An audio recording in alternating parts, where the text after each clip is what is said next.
Hello and welcome to the alldigi review of the new Nikon ViewNX-i software.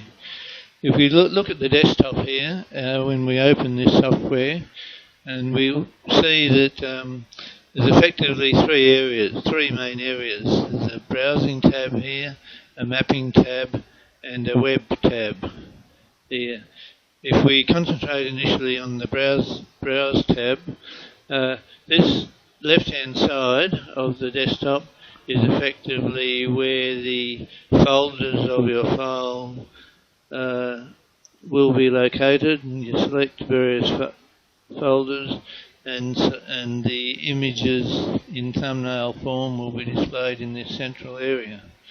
There's also a right-hand area here where the camera setting information for each selected image is located, and also later on we'll see there is an area here where you can edit your images.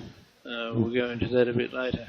Just initially looking at the browsing area of this software, there's various options in this central area to display your images. This first one is the thumbnail grid, which we've got set up here, which displays the images in a small thumbnail form. We can enlarge the thumbnails via this slider here as required. We can also select another thumbnail listing here, which lists thumbnails of each image together with the file details. Also, there is an image viewer area where the thumbnails are displayed down here, and a larger view of the images displayed here. We can actually make this image larger still as required if we want to look at it in a bit more magnified detail. There also is a full screen mode here, and viewer settings where you can display the film strips vertically as we've got there, or you can display them horizontally here with the film strips down the bottom here as required. We've got this other option here where we can actually see where the focus point of the camera was. This little red rectangle here indicates where the focus area of the camera was when the picture was actually taken.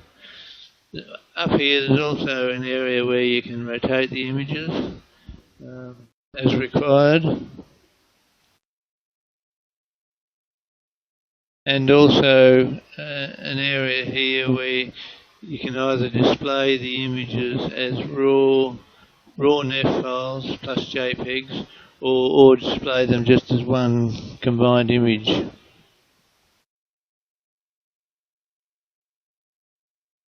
Down the bottom here we have a photo tray, and in this photo, to view what's in the photo tray, we can see here that there's currently one image in the photo tray. But to review the actual images in the photo tray, we can click on that arrow there. I'll just show that again. This little arrow here, if we click on that, that will show us the images which are in the actual photo tray. The idea of this photo tray effectively is to you can select the images and then you've got the option of putting them into the photo tray.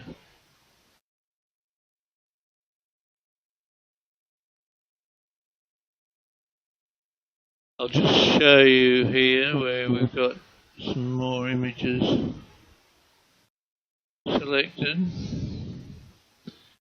To get rid of the photo tray selected images, you click on that there, and it'll actually show you the images which you've identified here you want to look at. And if I want to put this thumbnail here, I want to put that image into the photo tray, I just select there, and it actually adds another image to the photo tray, and we can see that image here in the photo tray. There's also a way basket here. If you want to delete any images, you just select the image and delete on that. You can delete images from this photo tray by right-clicking on the images when you're looking at them in the tray, and you can remove that image from the photo tray, and it actually removes the image only from the photo tray, but it doesn't delete it from your computer. If you actually do a similar thing here and right click on these, it will delete your image from the computer.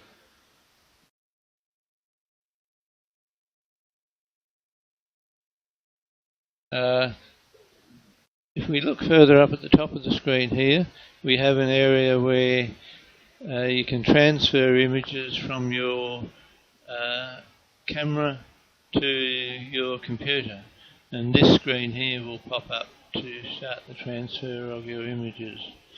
And there also is here an editing mode. If we select this editing function, which I've done now, it actually brings up Nikon Capture NXD. So you need to have Capture NXD installed on your computer so that the whole package is integrated together. And once we've done this, we have the option here to select various items down here where we can actually post-process the image and edit the image.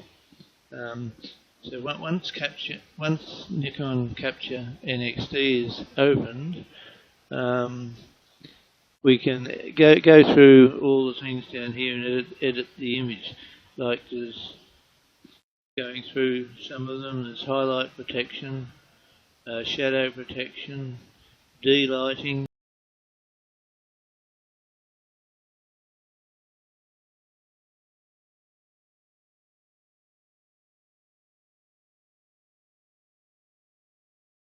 The LCH which we've selected here actually is the colour space of the image, and you can adjust here the colour space, lightness, chroma, and also hue adjustment.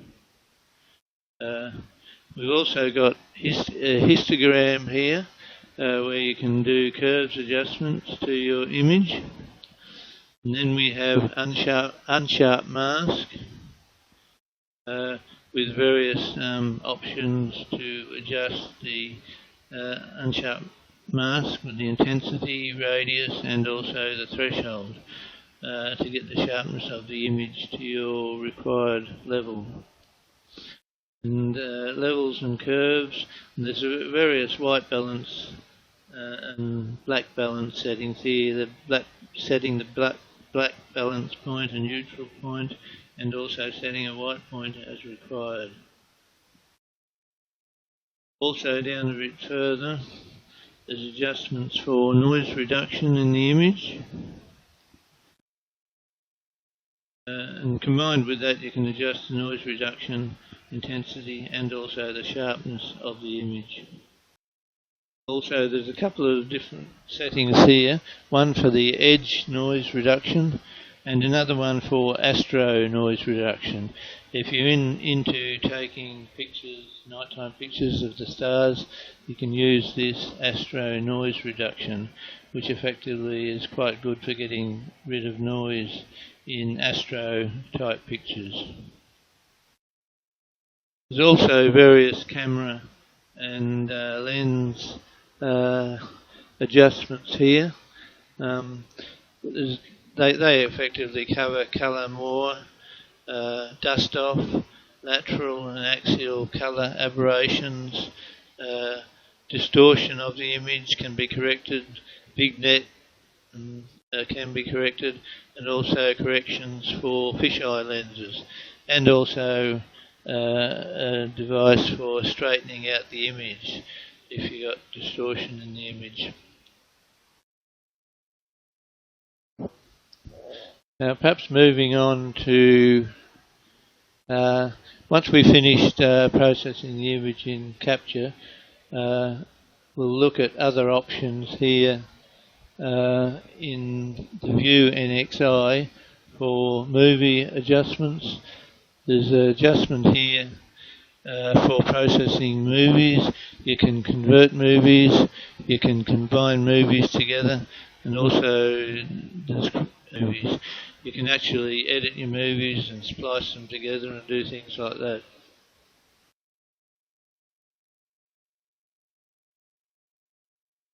There's also up here an area where for printing your images, emailing your images, uploading your images, exporting images, also for making up slideshows of your images, and auto-playing your images. Moving on now to the next tab. We've covered the browsing tab. Moving on to the mapping tab. If we select that tab, we can actually see here we've got various options. You can display a horizontal or a vertical film strip. Currently I've got the vertical one here, but if I select the horizontal one, it will put your thumbnails horizontally.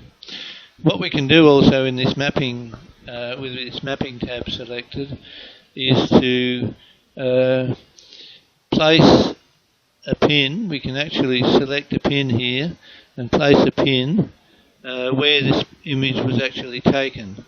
And once we've done this and it's selected, we can actually impress on the image picture which we've got selected where the picture was taken, and it will put the GPS information onto that image, which is quite useful.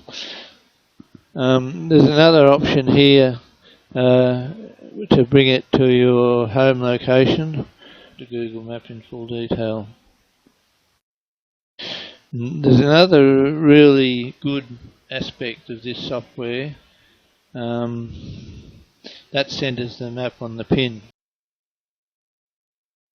We can now select this icon here, which is titled the Show Track Log, and we can click on this, and this has the functionality where if we've been out travelling and we've taken a GPS with us, or if we take our mobile phone with GPS tracking on the phone, we can actually record where we've been with the GPS or the phone, and record a GPX file, which actually records where we've been and at particular times. And once we've done this, there is a facility here to load the track file. We can add the track file into this software, and then we can run the log matching.